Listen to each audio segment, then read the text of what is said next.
Hello बच्चों, आज की कहानी बहुत खूबसूरत है, तो गौर से सुनिए और देखिए। उसे खेलने का बहुत शौक था। उसके घर के आंगन में बहुत सारे फूलों के पेड़ थे। वो उन्हीं पेड़ों से फूल तोड़कर खेलती रहती थी। कभी वो फूलों से माला बनाती थी, तो कभी फूलों से ड्रेस बनाकर पहन लेती थी। अरे देखो हमारी बेटी को फूल से कैसे ड्रेस बना रही है। बहुत अक्लमंद है हमारी बेटी। देखना, हमारी बेटी ही हमारी गरीबी दूर करेगी। लेकिन वो दिन देखने के लिए राधा के माता पिता जिंदा नहीं रहे। वो दोनों गरीब थे और लेबर का काम करते थे। लेकिन एक दिन रास्ता बनाने का काम करते हुए वो दोनों एक दिन रास्ता बनाने के काम कर रहे थे। और उन दोनों की मृत्यु हो गई। राधा अनाथ हो गई।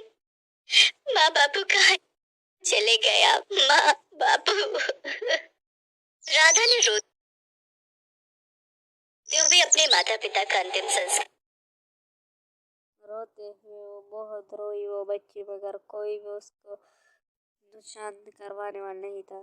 किया। लेकिन वो अभी भी छोटी थी। वो सिर्फ 5 साल की थी। गांव वालों ने उसे उसके चाचा के हाथ में सौंप दिया। उसका चाचा अमीर तो था, लेकिन दिल का अच्छा नहीं था। उसकी चाची अनीता ने कहा, लो ये कहाँ से आकर हमारे सर पर बैठ गई, अब इसका पेट भी पालना पड़ेगा। उसके चाचा रतन ने कहा, अरे ऐसे क्यों सोच रही हो अनीता? सोचो कि घर में एक मुफ्त की नौकरानी आई है, काम करवाओ इससे। अनीता राधा से घर का सारा काम करवाने लगी। रतन और अनीता की एक बेटी थी। उसका नाम पूर्णिमा था और पूर्णिमा राधा की उम्र की ही थी। पूर्णिमा स्कूल जाती थी और राधा बेचारी घर का काम करती थी। ऐसे ही समय बीतता रहा और दोनों बड़ी होने लगी। दोनों जब 18 साल के हो गए, तब एक दिन पूर्णिमा ने राधा से कहा, राधा मुझे शॉपिंग पर जाना है, यहाँ नया शॉपिंग मॉल खुला है, तो मेरे साथ चल, मेरे बैग उठा लेना। ठीक है पूर्णिमा। राधा पूर्णिमा के साथ चली गई। शॉपिंग मॉल देखकर तो पहले राधा के होश उड़ गए। पूर्णिमा राधा को लेडीज गारमेंट्स की दुकान में ले गई। वहाँ 100 तरह के ब्रा पैंटी बिक रहे थे। अरे वाह, कितने सारे ब्रा पैंटी बिक रहे हैं। तू कौन सा लेगी पूर्णिमा? सबसे महंगी वाली। मुझे भी एक दिला देना, चाची ने 2 साल पहले एक खरीद के दी थी, वो भी बर्बाद हो चुकी है। हाँ तो तुझे ब्रा पैंटी पहनने की क्या जरूरत है? तू तो घर पे ही रहती है और काम करती रहती है। मुझे कॉलेज जाना होता है, मुझे इसकी जरूरत है। तू तो घर की नौकरानी है, नौकरानी। राधा को बहुत बुरा लगा। वो गरीब है तो क्या उसे ब्रा पैंटी पहनने का हक नहीं है? वो अभी भी फूलों से खेलना पसंद करती थी, लेकिन उसे ज्यादा समय नहीं मिलता था। सारा समय घर के काम के लिए खाना बनाने के बाद राधा ने पेड़ों से फूल तोड़ा और उससे एक ब्रा बना ली। अरे वाह, ये तो दिखने में बहुत सुंदर लग रही है, बहुत बढ़िया। लेकिन अभी तक राधा को नहीं पता था कि ये फूलों की ब्रा उसकी जिंदगी बदल देगी। उधर पूर्णिमा एक फैशन डिजाइनिंग कॉलेज में भर्ती हो गई। उसे फैशन में ज्यादा कुछ दिलचस्पी नहीं थी, लेकिन पैसों के दम पर वो कॉलेज में भर्ती हो गई। वहाँ उसके साथ एक बहुत अमीर लड़का पढ़ता था। उसका नाम रौनक था।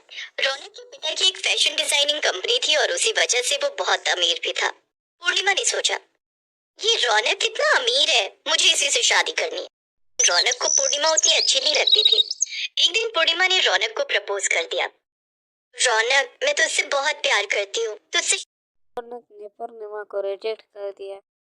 वो रौनक को इम्प्रेस करने के लिए तरह तरह के नुस्खे अपनाने लगी। उसका पूरा ध्यान वहीं पर था और इधर उसकी पढ़ाई राधा कर रही थी। राधा पूर्णिमा के कॉलेज के प्रोजेक्ट कर देती थी। अच्छा, तो ऐसे बनाए जाते हैं फैशन वाले कपड़े। और फूल तोड़कर अपने लिए फूलों की ब्रा पैंटी बनाती थी और उसे पहन लेती थी, क्योंकि उसे कोई ब्रा पैंटी खरीद कर नहीं देता था। अगले दिन फूल सड़ जाते तो राधा नए फूल तोड़कर उससे ब्रा पैंटी बनाती थी। ऐसे ही समय बीतने लगा। कॉलेज के 3 साल खत्म होने को थे, लेकिन पूर्णिमा अभी तक रौनक को अपने प्यार के जाल में फंसा नहीं पाई थी और ये बात उसे बहुत परेशान कर रही थी। उसे परेशान देखकर उसकी माँ ने उससे कहा, बेटी तू एक दिन रौनक को घर बुला, मैं उससे बात करती हूँ। उसे ऐसा खाना बनाकर खिलाऊंगी कि वो तेरे लिए पागल हो जाएगा। हाँ हाँ माँ, आपने सही को अपने घर पर इनवाइट किया। रौनक आया। अनीता ने राधा से ही खाना बनवाया। खाना खाकर रौनक बहुत तारीफ करने लगा।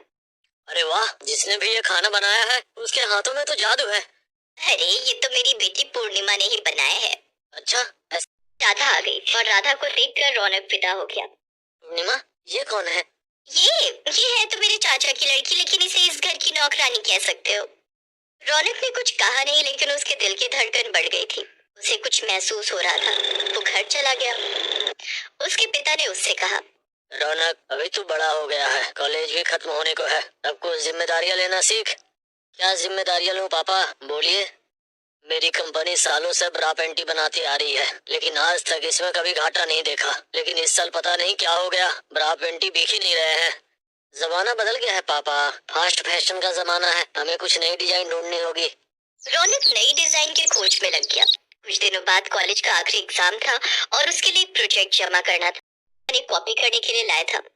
एग्जाम के दिन सुबह रौनक अपना प्रोजेक्ट लेने के लिए पूर्णिमा के घर चला गया और उसने देखा राधा बाहर बैठकर फूलों से कुछ बना रही है। वो चुपचाप देखता रहा और अंत में उसने देखा कि राधा ने फूलों से ब्रा पैंटी बनाई। राधा, तुम जीनियस हो। लेकिन राधा शर्मा गई।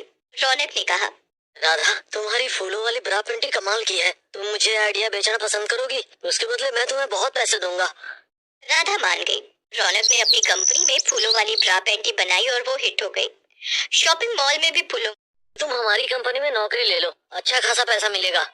राधा ने नौकरी कर ली और उसे बहुत सारे पैसे मिलने लगे। रौनक और राधा के बीच प्यार हो गया और 1 साल के अंदर दोनों ने शादी कर ली। पूर्णिमा ये देखकर अंदर से जलकर राख हो गई और फ्लावर ब्रा पैंटी की वजह से आज राधा को सब कुछ मिल गया। वो खुशी खुशी जिंदगी बिताने लगी।